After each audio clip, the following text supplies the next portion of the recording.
Muy buenas tardes o muy buenos días o muy buenas noches donde se encuentren. Hoy vamos a estar comentando sobre la nefrona en clínica y la importancia que tiene conocer desde el punto de vista estructural y funcional este órgano como es el riñón y su unidad funcional, la nefrona, para poder entender qué es lo que sucede en una infección del tracto urinario o lo que sucede en la enfermedad renal crónica o en la insuficiencia renal aguda o simplemente en el síndrome nefrítico o nefrótico. Partimos de la configuración externa del riñón. Recordemos que es un órgano retroperitoneal, que en clínica se nos hace muy difícil su palpación y tenemos que utilizar maniobras que nos permitan de alguna manera tratar de encontrarlo cuando éste se encuentra alterado. Recordemos que el riñón en su configuración externa tiene dos caras, una cara anterior y una cara posterior. Y además tiene dos bordes, un borde lateral y un borde medial. Por otra parte, tiene un polo craneal y un polo caudal.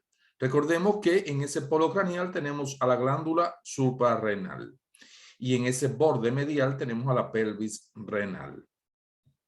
Por otra parte, el ilio, que es donde entra esa arteria y sale y emerge la vena renal, importantes en algunas enfermedades que estaremos comentando más adelante.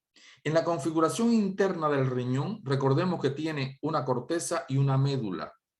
Por otra parte, no olvidar que el gasto cardíaco, el 22% es dirigido hacia esta estructura, hacia el riñón. Y que de ese 22%, solamente un 2% corresponden a la médula renal. El resto corresponde a la corteza.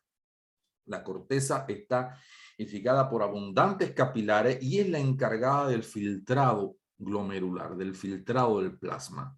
La médula tiene poco flujo sanguíneo, como habíamos mencionado, y es la encargada de esa concentración de la orina.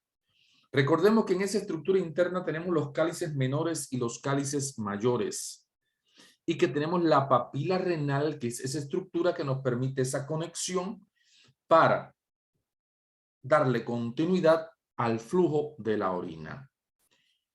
Vamos a estar viendo la nefrona como unidad funcional. Recordemos que tenemos a la arteriola aferente y que ella forma un ovillo, el ovillo glomerular, y que da continuidad con la arteriola eferente.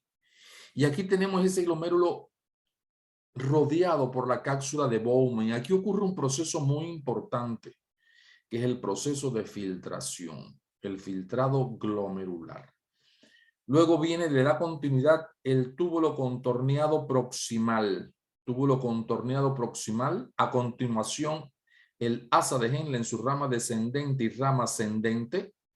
Recuerden que aquí en esta esquina tenemos una estructura importante que es la mácula densa, que funciona como un semáforo porque regula esa concentración o dilución de la orina y es la que determina ese filtrado, esa orina que está saliendo, que está emergiendo, determina la mácula densa cómo saldrá esta concentración. Luego tenemos el túbulo contorneado distal para finalmente el túbulo colector.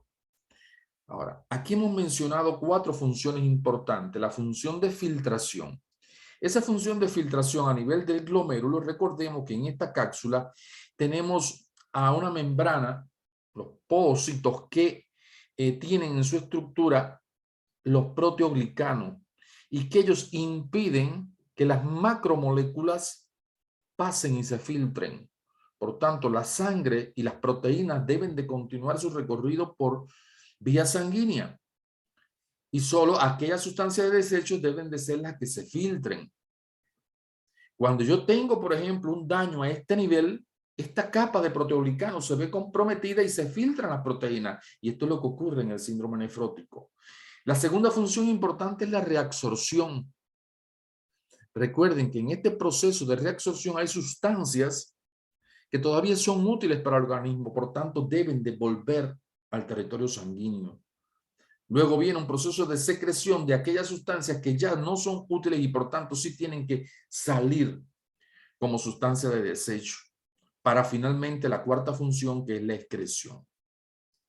Recordemos también desde el punto de vista funcional que el riñón cumple funciones importantes como esta función de la excreción de la orina, pero además regula las concentraciones de agua regula las concentraciones de electrolito y participa en esa regulación del medio interno, es decir, en el control de la homeostasis, pero también en el control del equilibrio ácido-básico. No nos olvidemos que ella participa a punto de partida de este equilibrio que está regulando los electrolitos, participa en el control de la presión arterial. Ella tiene una función hormonal muy importante y participa en la formación de la renina.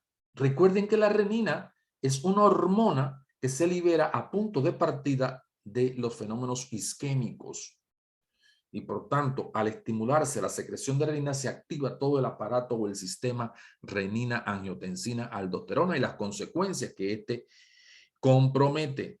Tiene otra secreción de otra hormona que es la eritropoyetina.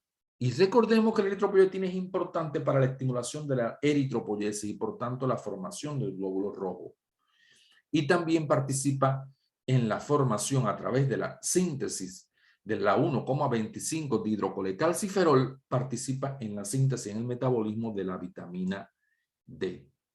Finalmente, recordar que el riñón también participa de forma muy discreta en la síntesis de glucosa como elemento también regulador de este medio interno.